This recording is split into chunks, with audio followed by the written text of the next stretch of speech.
and to welcome. Thank you for joining me again this week for another live. Please put your name, where you're from, and any questions that you may have or wish to discuss, anything that you wish to discuss down in the comments below. Today we're talking about comfort zone and the power and the blessing of getting out of your comfort zone.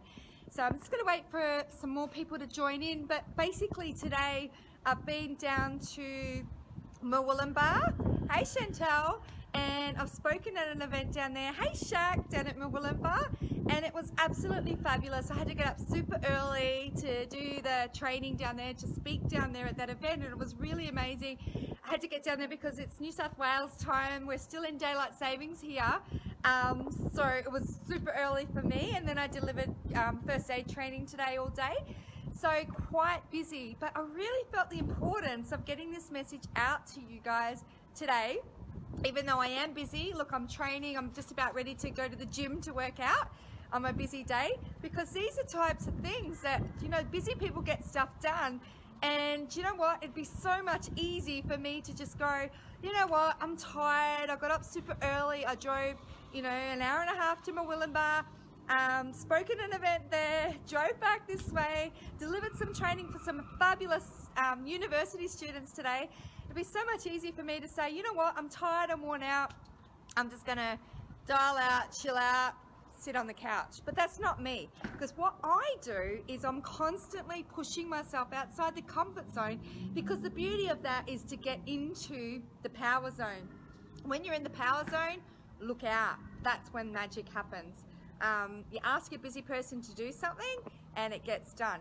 So I want to actually encourage you to think of a time when, you know, you were doing something and it was something came up and you had an idea to do something, and then it got cold or rainy, or, you know, like it was you got tired, you know, the alarm clock woke you up, and you went, oh, you know what, I just need to roll back over and go back to sleep, and you hit that alarm clock and you didn't do the thing that you set out to do. Hey John, and you know what, and you did that, and then you felt so bad after that. I want you to go back to that experience and take it back and actually think, you know what would have happened, hey Steve, if I actually just did it, if I just did the opportunity, if I just jumped out of bed when the alarm clock went off and got dressed and got changed and drove the hour and a half that I drove this morning, delivered the training and just went to the gym, did whatever you needed to do. And what does that do for your energy and, most importantly, your soul? You know, energy is absolutely everything. So when you're doing these things, your energy emanates at a much higher level. You attract absolutely everything that you need to get stuff done, because everything we need is within us, and sometimes we can fail to see the things that we need to see. Whereas if you're in this high energy state, you see, hear, and feel and hear things a lot more that maybe you might have otherwise missed. So it's really amazing. So just hold on a second, do that. And so there's been a couple of times that in my life where I think of the 5-second rule. I'm sure that you're all familiar with the 5-second rule. And the 5-second rule is literally, you have a challenge, you think, oh my God, it's pushing me outside my comfort zone. I don't really want to do it because it is cold outside, or it is dark, or, you know, maybe you feel like you're not good enough that you can do that task. But I encourage you, when you're faced with those things, do the 5-second rule.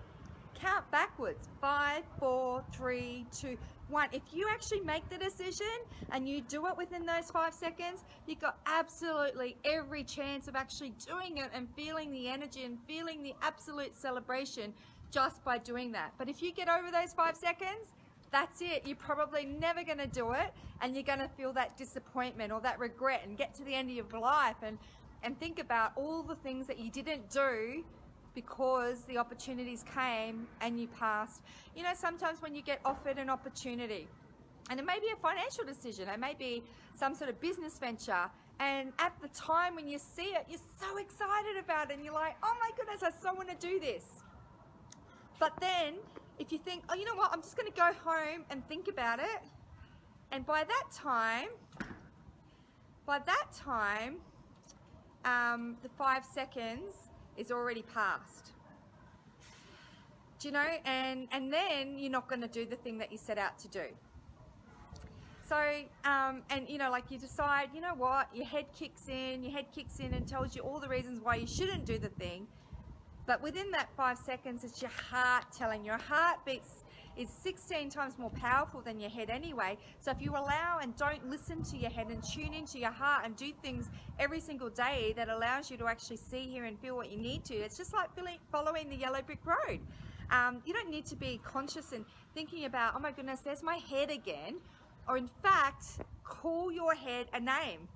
And when the head comes in, tries to take you out, tries to talk you out of the thing that you're going to do, that you know is going to help you grow, that you know that's going to push you outside your comfort zone, that you know that you're going to be into the power zone. When that head kicks in, takes you out of that, smack it away. Do whatever you need to do to get rid of it so you can tune into your heart. And an easy way to do that is to close your eyes and to breathe for a second. It allows you to actually tune into what you need to be able to make sure that you get the thing done. So there's a couple of times that that's happened to me in my life, and some of those big rock items have been absolutely phenomenal. So what it actually is, is I remember years ago, so I was an aircraft maintenance engineer, as you know, and I used to look after the aircraft that would fly to New Guinea, and they would transport the SAS to do all of their ventures and exercises and stuff like that over there. So because they wanted to say, oh sorry, there's a motorbike about to take off. They wanted to have a big appreciation and say thank you so much for all your hard work and your dedication and your smile and making sure everything's okay. So they came over and they said to me, in appreciation, we want you to join us on one of the hardest walks in the world, which is Kokoda in New Guinea. There's going to be 144 SAS soldiers, and we'd love for you to join us. So they were actually probably thinking, you know what, she's not going to come. She's going to say no. But I'm not a no type person. So I absolutely said yes. At the time, I didn't even get time to think about it. Sorry, noisy bikes. I didn't get time to think about it. Literally at the time, my husband was away working. I was working full time. I think I was at uni as well, and my hubby was away working. So I didn't get any time to think about it, and every night, I only had 2 weeks notice, so every night after I'd come home from work, I'd look after the kids. I think I got a sitter in, a babysitter to mind the kids, and I had 2 weeks where I could train, and that was it. And so I'd put on a pack and just put more and more bricks in that pack every single night so that I could try and replicate what the walk would be. That's the only training I had. So I didn't get time to think about it. So by the time I was flying out to New Guinea, my husband was flying back from Darwin. We weren't even going to see each other. It was a bit of a tag team. I said to him, I don't know if I can do this. I've got to drop the kids at childcare. But what happens if I don't make it back? If you don't make it back, because it's a military aircraft, what's going to happen to the kids? And he was so amazing and so supportive that he just said, Tam, you cannot pass up this opportunity. You've just got to do it. So with that, I went, and that gave me time. I was actually on the plane, and the only time I got to think about it was when I was actually on the plane. And guess what? My head kicked in and started to create stories. So the story that it created was, oh my God, what are you doing? 144 SAS soldiers, do you know how tough they are? Do you know how hard that's going to be? 25 kilo pack, what are you thinking? What's going to happen when you go over on your ankle and you twist your ankle and you sprain it? Who's going to come and save you then? Is a helicopter going to come and grab you, take you out? Or perhaps is someone going to carry you out? How embarrassing. You can't be seen. You know, you've got to be strong. You've got to be courageous. She can't be picked up by the SAS. You can't let down the girls. You've got to actually be strong and dedicated. And so my brain was kicking in. And so guess what? On day 4, I absolutely manifested that. I went over on my ankle. Didn't have any ice. And I know it's rest, ice, compression, elevation. As you know, I teach first aid. Wasn't going to rest. Didn't have ice. What I had was compression, because I didn't even have really changes of clothes too much with me, because everything I had to carry. So instead I decided to leave my boot on for the rest of the duration, and yes, I elevated my leg, and that was enough for me to then be able to actually carry out. and to change the thought pattern. So what I did with that during that time is, hey Phil, change it. Change the thought pattern. Change the thing you're focusing on, because what we focus on expands. Just as much as you manifested the story where, you know, you hurt your ankle and you don't need to get a helicopter to come and grab you, just as much as that kind of happened, it's actually raining here too, by the way, you can change the story by changing the outcome, by changing your focus on the outcome that you need to go to. So the focus that I decided to go to is seeing myself, hearing and feeling, which is the most important things, of seeing myself crossing that finish line. And guess what? That's exactly what happened. You know, 8 days in the jungle with the toughest guys in the world, the 144 SAS soldiers and me with my 25 kilo pack. By the end of the journey, they were calling me the new G.I. Jane and Lara Croft, which is pretty impressive. I was so happy with that and so blessed that they called me these names. But I tell you what, was it tough? Absolutely. During that time, I learned just how strong I am. I learned just how dedicated I was. I learned that things can push you physically, mentally, spiritually, that can totally take you out of the ballpark. But if you're so focused on where you need to go, it's not going to matter. I could have actually said, you know what, I'm not going to do that journey, and I'd never ever have those experiences. But I needed those experiences to show me the strength and resilience that I have, because there was more to come. There was more adversity that I needed to face, as you guys know. And during that time, I went, oh my goodness, I actually did that and realized how strong I was, and nothing is beyond me. Absolutely nothing is beyond me. Boulders can come my way and people go, oh my goodness, how are you getting through this? How are you getting through that disaster, this disaster? Is life going to be full of things that happen? Obviously, we cannot go through life, you know, without having any sort of obstacles. And it seems the stronger that we grow, the bigger obstacles that we come. But if we put the energy to it and think, well, you know what, that is nothing compared to what I've been through, and it's just a small pebble, and you know the tricks that you can focus the outcome on where you need to go, the rest is history. Now, I achieved that by pushing myself outside the comfort zone, outside what most girls would do. And most girls, you know, not all girls, but some girls would go, what? That's crazy, you can't do that. There's only me and 144 SAS soldiers.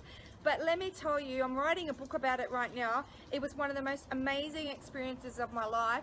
And I totally would have missed out on the whole opportunity had I said no. Had I allowed my brain to kick in and take me out of the whole thing, as it was doing on the plane on the way over. I'm glad I didn't get the time to even think about it. So I want you to think of, and I mean, I could list, you know, story after story after story of these same stories of things that have pushed me outside my comfort zone into the growth zone that's made me the person that I am. But this is about you thinking, as you get opportunities coming your way that are going to push you outside your comfort zone, it's about, what are you going to tell yourself? What are you going to do? Are you going to let it take you out and live a life of regret and what ifs? Or are you going to live a life of experiences, where you get wiser and wiser and wiser because of the experiences? You grow into the beautiful soul that you are. You emanate such a high energy so that everyone that you need comes to you effortlessly with grace and ease, either for you to learn from or for you to guide. This is all possible by pushing yourself outside these limits. And I just want you to actually put down in your comments below, make some sort of commitment. What are you going to do this coming week that is going to be uncomfortable, that's going to push you out of your comfort zone into your power zone? I want some accountability behind this, and I want to actually keep each other accountable on this message. So I encourage you to do that right now. So I'm Tam from Why You Can Too. I help you discover your why so that you can decide you can, and you can live a life that you deserve. And if I can do this, guess what? You can too. I look forward to actually speaking to you next Wednesday at 5 p.m. where we do this regular segment. Mwah! Have a wonderful day. Bye.